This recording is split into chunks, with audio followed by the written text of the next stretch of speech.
Je suis en première année de master de psychologie, donc en quatrième année d'études supérieures, et avec le temps, j'ai acquis des méthodes de travail plutôt efficaces. Bon, si je vous dis tout ça, c'est pas pour me vanter, c'est juste pour vous donner mes meilleures astuces pour apprendre votre travail, le mémoriser et faire tout ça efficacement et être motivé à le faire. Une des premières choses que j'ai appris avec toutes ces années d'études, ça va être de toucher à tout. Essayez vraiment différentes techniques jusqu'à trouver celle qui vous convient le mieux. Je sais que moi pendant longtemps j'ai fait des fiches parce que je pensais que c'était vraiment ça qui m'aidait à apprendre, à retenir, mais en fait pas forcément. Donc n'hésitez pas à vraiment tester plein de techniques, peut-être en tester une par semestre, une par trimestre ou une par an. Comme ça, vous pouvez voir celle qui vous convient le mieux et celle qui est la plus efficace. Comme je vous le disais, moi j'ai fait des fiches pendant très longtemps et en fait je me suis rendu compte que c'était plus une perte de temps qu'autre chose. Ce qui m'aide plus personnellement, c'est vraiment d'apprendre directement mon cours sur mon support de cours. Donc apprendre mon cours directement sur le cours au lieu de faire des fiches, de retranscrire, etc. Parce que ça me fait perdre en fait un temps qui est énorme parce que ça me fait tout réécrire, faire des petits résumés alors qu'en fait je peux directement les faire juste en regardant mon cours. Mais après ça c'est chacun sa technique, essayez peut-être de vous inspirer des techniques des autres. Je sais que parfois ça peut être utile de parler avec ses camarades pour essayer de voir quelles techniques eux ils utilisent et comme ça vous pouvez les essayer, regarder sur TikTok, demander à internet de vous donner des techniques. Franchement vous pouvez en trouver partout et l'important c'est d'essayer un peu toutes ces techniques là jusqu'à trouver celle qui vous convient le mieux et si un jour vous pensez avoir vraiment trouvé la technique, gardez-la ou alors n'hésitez pas à essayer d'en changer un petit peu pour voir. Et je sais que ça peut être un petit peu effrayant parce qu'on se dit si je change de technique, imagine j'ai des mauvaises notes, imagine cette technique elle fonctionne pas, mais en fait vous le verrez très rapidement. Si quand vous apprenez vous voyez que vous arrivez à retenir rien du tout, c'est que la technique ne fonctionne pas. Alors que si vous essayez que vous arrivez à retenir et que vous trouvez que vous avez gagné du temps par rapport à la technique précédente, ça veut dire que cette technique fonctionne et qu'il faut l'adopter.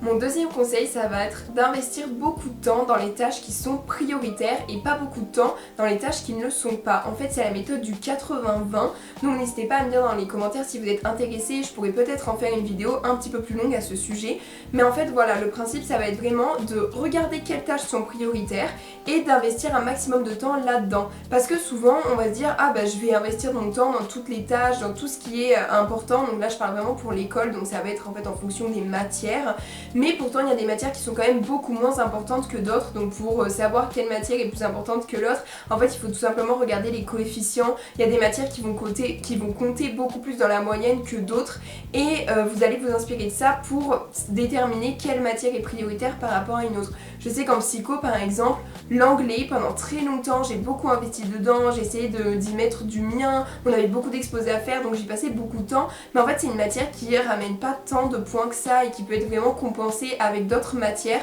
donc peut-être que c'est pas nécessaire d'investir autant de temps dedans. Alors bien sûr je vous dis pas qu'il faut carrément laisser tomber d'autres matières et en prioriser d'autres, mais peut-être que au lieu de passer par exemple 4 heures par matière, essayez de passer 6 heures sur une matière qui est vraiment très importante, qui compte beaucoup dans la moyenne, et que 2 heures sur une matière qui est un petit peu moins importante et qui va compter un peu moins dans la moyenne. Ensuite, un point qui est crucial pour moi, ça va être de se connaître. Se connaître c'est super important, je le répète souvent dans de nombreuses vidéos, mais en fait c'est vraiment super important pour ces cours de se connaître parce que c'est avec ça que vous allez pouvoir déterminer par exemple à quel moment de la journée vous êtes le meilleur pour travailler. Je sais que moi je suis beaucoup plus efficace les matins, je saurais pas dire pourquoi, mais je suis 1000 fois plus efficace les matins, c'est peut-être parce que je suis pas encore en train de digérer ou c'est peut-être parce que justement c'est le matin, je me réveille, je suis hyper motivée alors que l'après-midi j'ai déjà passé toute la matinée à faire autre chose, j'ai pas forcément envie. Et si vous savez par exemple si vous êtes plus efficace le matin, l'après-midi ou le soir, vous allez du coup organiser votre journée en fonction. Si vous savez que les matins vous êtes beaucoup plus efficace, évitez de vous coucher trop tard la veille ou évitez de sortir le matin par exemple avec des amis. Bon, ça arrive quand même plus rarement, mais sait-on jamais. Pareil, savoir quelle matière est la plus difficile pour vous, c'est intéressant de le savoir, comme ça soit vous privilégiez cette matière parce que vous savez que vous allez y passer beaucoup de temps, soit au contraire vous la mettez de côté et vous réservez une journée à cette matière là. Et du coup ça c'est pareil, ça rejoint mon premier point, il va falloir expérimenter tout ça pour savoir typiquement quel moment de la journée on est le plus efficace. Moi c'est à force de travailler un peu tout le temps, tous les moments de la journée, que j'ai compris que le matin j'étais beaucoup plus efficace. Pareil, je sais que je suis hyper efficace si la veille je me fais une to-do list en me disant bah voilà, le matin je vais commencer par ça, ensuite je ferai ça, je me fais un petit planning de ma semaine. Je sais que je suis beaucoup plus efficace quand je suis organisée. C'est pas le cas de tout le monde, mais voilà, ce qui est très important ça va être de tester un petit peu toutes les méthodes. Comme ça vous trouverez la bonne et celle qui vous convient, et c'est ainsi que vous arriverez à vous connaître et à gérer le mieux votre emploi du temps. En fait le but de se connaître c'est de gérer son emploi du temps au mieux pour être efficace, en fait passer le moins de temps possible sur nos cours et en retenir un maximum. Un point qui est aussi super important, ça va être de savoir s'arrêter à temps pour mieux reprendre. Donc je m'explique en disant ça. En fait ça va être super important déjà de prendre des pauses forcément, mais savoir s'arrêter, ça va en fait avec se connaître, c'est se dire ok là je vois que je suis plus du tout efficace, je vois que vraiment ce que je fais ça marche plus pour aucune matière, bah c'est pas grave. Je fais une pause, je fais autre chose qui est dans ma to-do list ou quelque chose pour me détendre, peu importe, pour mieux y revenir après. En fait ça sert à rien de s'acharner sur quelque chose si vous voyez que vous n'êtes pas du tout efficace. Le but quand on apprend ses cours c'est d'être efficace, de retenir un maximum de choses en un minimum de temps.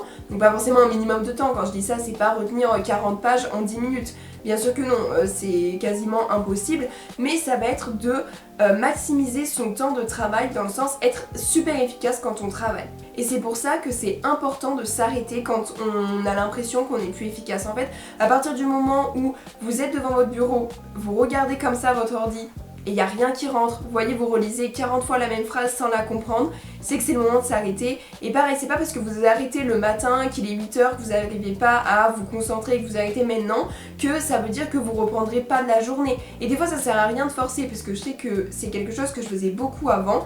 Je me disais non mais là j'ai pas le choix, faut que j'apprenne maintenant, etc. Alors que j'avais encore toute la journée, j'avais encore tout le week-end. C'est juste que je voulais te débarrasser au plus vite. Mais en fait quand ça rentre pas, ça rentre pas. Et il vaut mieux faire autre chose, aller un peu s'aérer l'esprit, faire autre chose dans notre to-do list, plutôt que de rester planté sur nos cours, parce qu'on n'est pas du tout efficace, on n'apprend rien et on perd du temps pour faire autre chose derrière. Donc autant tout lâcher, faire directement autre chose et revenir dessus après, une fois que voilà, on se sent plus détendu, on arrive mieux à apprendre. Et de toute façon, dites-vous que c'est impossible de ne pas réussir à apprendre pendant 4 jours d'affilée. Il y aura bien un moment où vous serez un petit peu plus motivé et où ça rentrera beaucoup mieux. Un point essentiel aussi qui va un petit peu avec le précédent, du coup, c'est faire des pauses régulières dans nos cours. En fait, il faut savoir qu'au bout de 50 minutes d'apprentissage, donc au bout de 50 minutes à être passé sur une activité, on baisse en concentration, on arrive beaucoup moins à se concentrer, on arrive beaucoup moins à retenir, et c'est le moment de faire une pause. Donc des fois on se sent capable de continuer, donc il faut y aller, dans ces cas là faut pas hésiter à continuer. Mais si vous sentez que voilà, vous commencez à en avoir un petit peu marre, bah n'hésitez pas à faire une pause. Donc pareil, si vous faites une pause, je vous conseille de faire une pause sans votre téléphone, parce qu'avec le téléphone c'est trop facile, on va aller sur TikTok 5 minutes, puis sur Insta, puis sur autre chose, etc. Et on va avoir passé 1 heure sur notre téléphone sans s'en rendre compte. Après c'est trop compliqué pour vous de faire une pause sans votre téléphone, ou je sais pas, vous êtes à la BU et que du coup vous n'avez pas grand chose à faire d'autre qu'aller sur votre téléphone, bah peut-être mettez-vous une petite alarme au bout de 5 minutes, qui sonne au bout de 5 minutes, comme ça vous dites ah tiens, ça fait déjà 5 minutes que je suis en pause, allez j'enlève mon téléphone et je reprends. Pareil, n'hésitez pas à vous faire des pauses qui sont à la hauteur de ce que vous apprenez. Si vous avez appris pendant 50 minutes, bon bah peut-être que faire une pause de 10 minutes c'est suffisant. Si ça fait 4 heures que vous planchez sur un exercice ou même sur plusieurs cours, n'hésitez pas à faire une pause un peu plus longue, peut-être d'une demi-heure voire 1 heure, histoire de vraiment changer d'air, prendre une nouvelle bouffée et repartir après sur vos cours. Parce que si vous avez travaillé pendant 4 heures, vous faites une pause seulement de 10 minutes, après c'est trop compliqué de s'y remettre. Et pareil, n'hésitez pas quand vous faites votre pause à changer aussi tout simplement de matière. Je sais que des fois, bah voilà, on est très motivé pour faire une matière, au bout d'1 heure on en a un peu marre, mais on n'a pas forcément envie de faire une pause, et bah tout simplement on change de matière.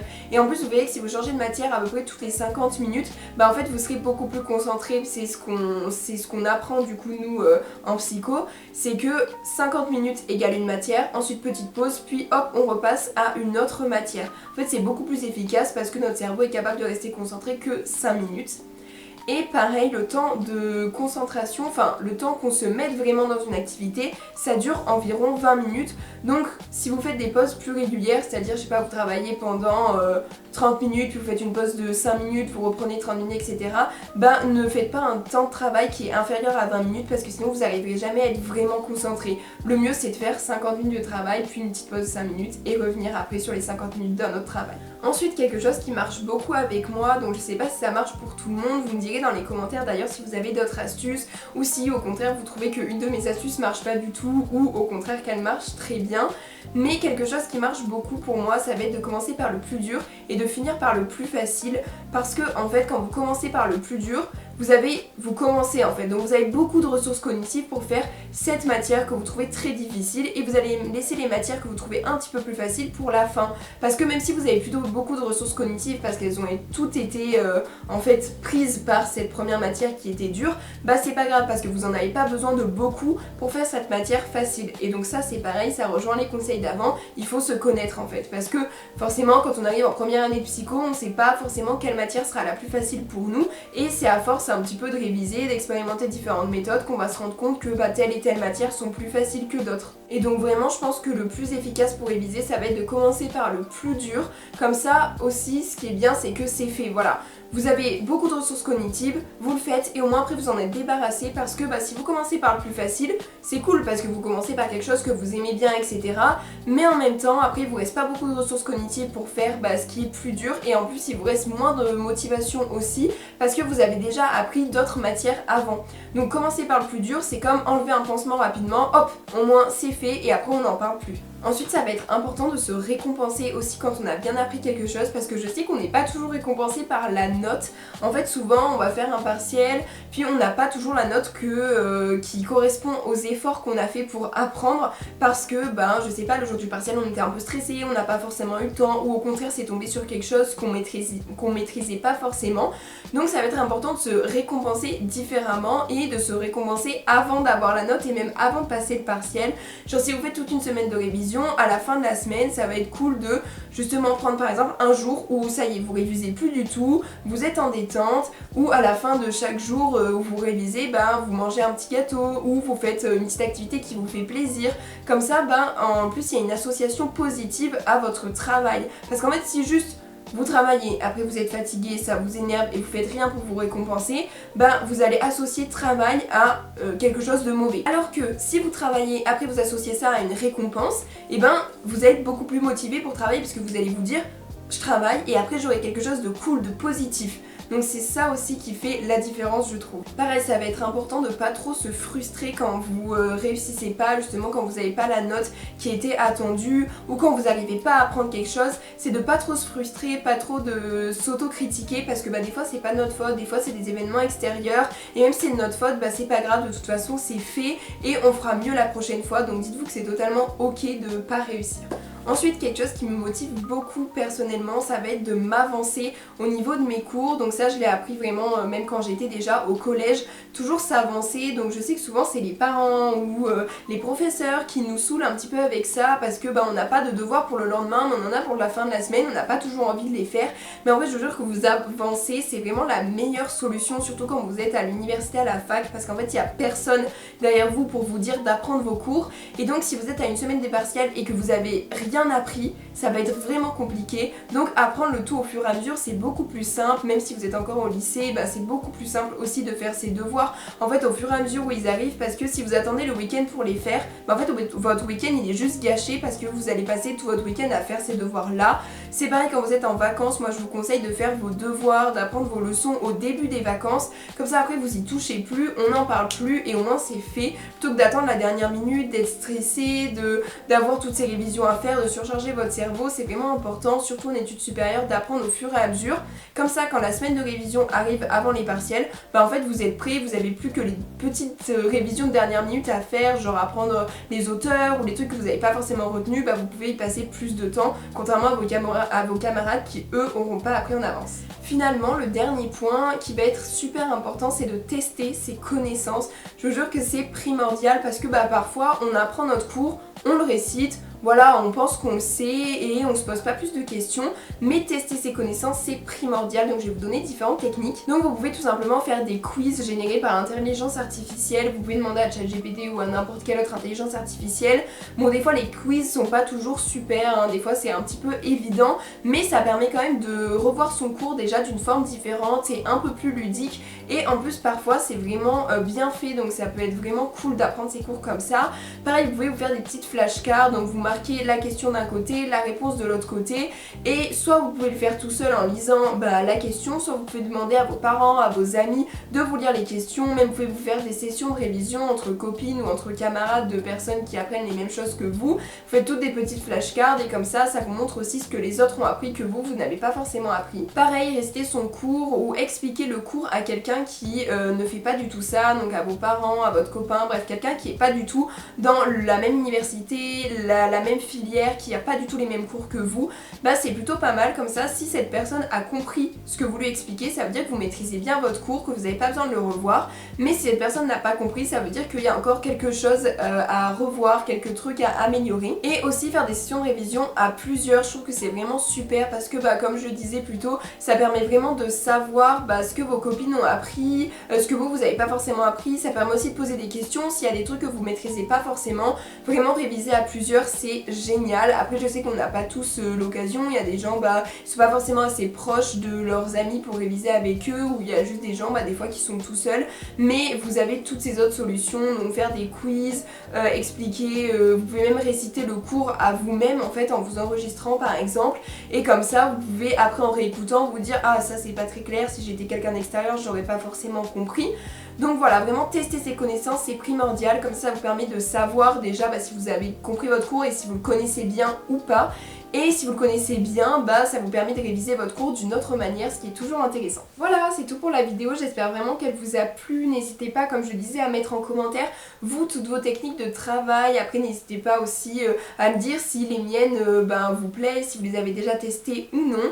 Et après en lisant les commentaires, en écoutant mes techniques, rappelez-vous que c'est propre à chacun, c'est pas parce que vous avez utilisé la technique de quelqu'un et que ça ne marche pas que ça veut dire qu'il n'y a aucune technique qui va marcher sur vous, ou au contraire c'est pas parce que ça marche pour vous que ça marchera pour quelqu'un d'autre.